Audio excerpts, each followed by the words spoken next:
Overview. When General Kerensky called for the design of a powerful new mech in 2741, he received blueprints for the King Crab, the largest mech ever designed. The armor is nearly as heavy as an entire light mech, with the firepower to destroy medium mechs in one salvo. It is obviously not designed for speed, but for sheer firepower. The Dalbin electronics and communications gear are state-of-the-art, while the same Dalbin high-res B targeting system is an engineer's showpiece, containing every piece of new technology. Editor's note: the King Crab entered full production but proved to be less versatile than the later 100-ton Atlas. Though not nearly the command vehicle the Atlas was, the King Crab was ideally suited to close fighting and remained in service, almost all left with the exodus of Kerensky. Capabilities. The King Crab carries 16 tons of ferrofibrous armor with no weak points in its protection. Its secondary weapons systems are the long-range missile launchers in the left torso and the large laser in the right, but its primary weapons are in its huge, handless arms. These are twin Deathgiver autocannon 20s, among the most potent weapons ever created. Opponents of most slow but dangerous mechs try to keep their distance while attempting to pick away at the armor. The King Crab's Simpson long-range missile system makes that possibility chancy at best, however.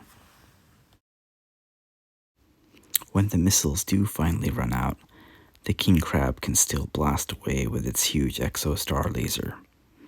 The only proven way to destroy the mech is by outnumbering it, preferably with heavy or assault mechs. The King Crab will still wreak plenty of havoc before it goes down. If the King Crab has a weakness, it is that its autocannon takes up so much space in the mech's arms. Though well armored by any standard, the arms are probably the most susceptible to damage. One internal hit to either arm will usually silence the cannon and greatly increase an enemy's chance of survival. If both cannon are lost or run out of ammo, the King Crab will usually retire from the field. Without constant resupply, it is little more than a large target. Though impressive, the large laser provides insufficient firepower alone to justify keeping the mech in the field. Once the shelling stops, enemy mechs pounce on the King Crab before it can make its withdrawal. In other words, choose your shots carefully.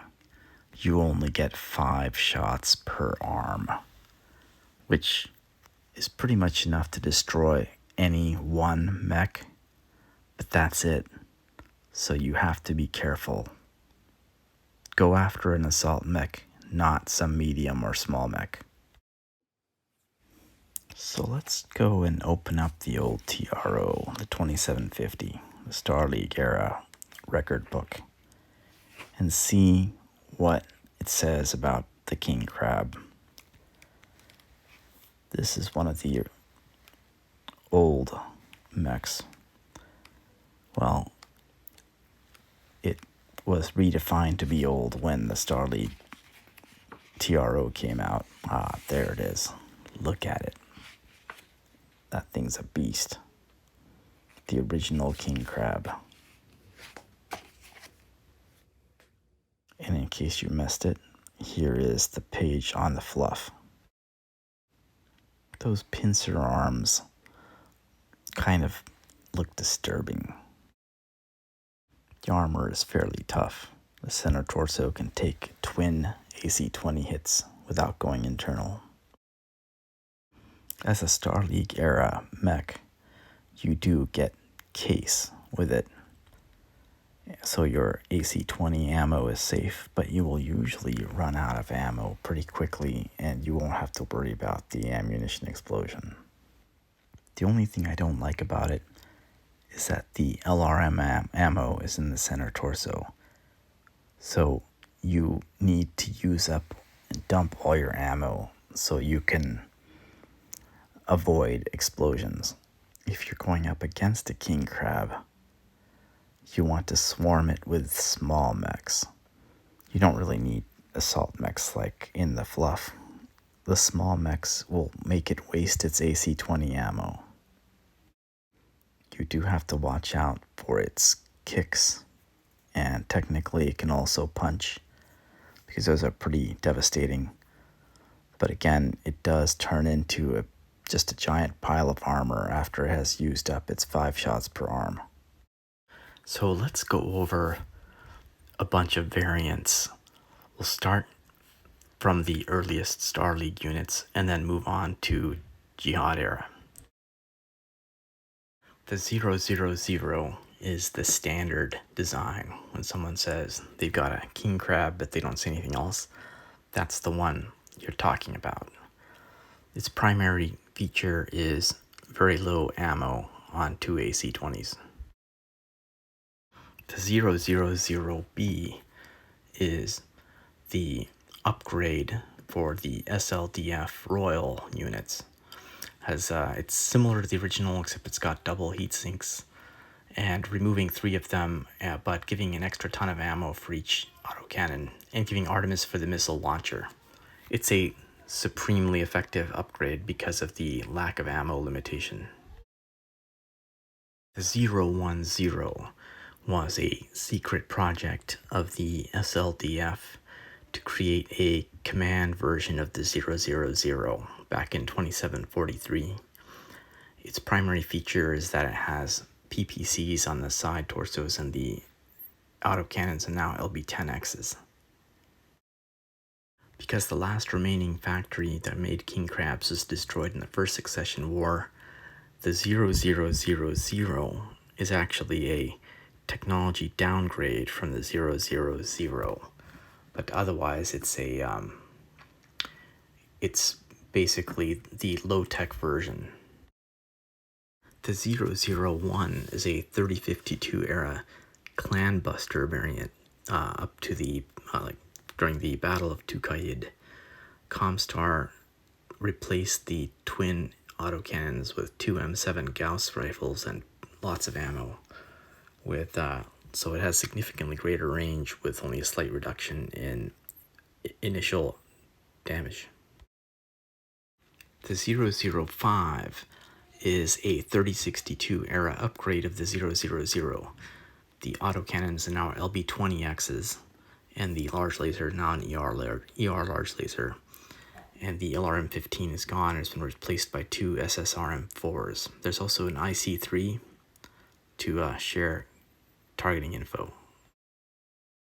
The 005R is a Jihad era refit of the 005, basically downgrading from the IC-3 to a C-3 slave, and removing a large laser and one of the streak launchers and a little bit of armor, and ramming in a heavy PPC. The 007 is a design that was made in the wake of the fall of the Federated Commonwealth. It's the Star Corps Industries combined tech from the two houses, and still, nevertheless, made this new variant in 3071.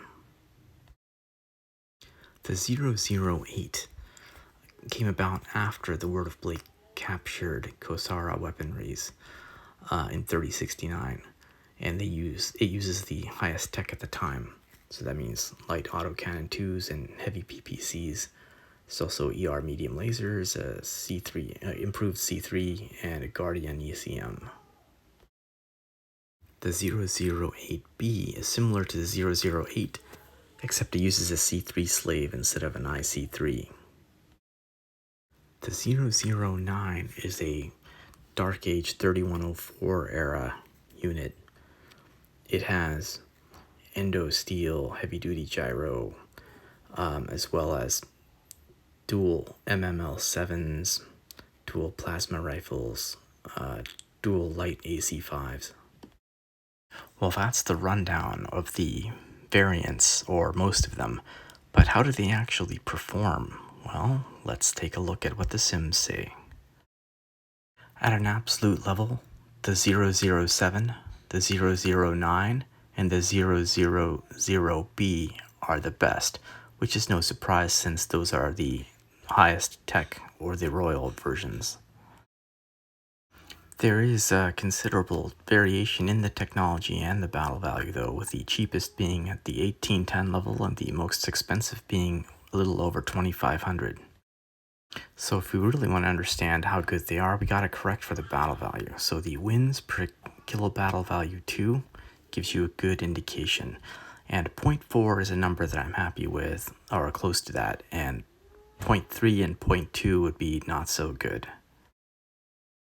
So for good battle value efficiency, the actual 000B Royal variant is pretty good, as well as the 0000 low tech. For C-bill efficiency, there's only one that really stands out as being extra inefficient, and that's the 001, because it's one of the only ones that's got engine tech upgrades. That's the rundown on the king crab. I personally like pairing king crabs with crabs, especially if you are using an ammo limited one. Then I send the king crab after the biggest enemy target, and I use the crabs to pick off the smaller targets. Because they all have large lasers and share that weapon, they tend to work together well as a team, and the crabs can hang out with the king crab or go out on support missions.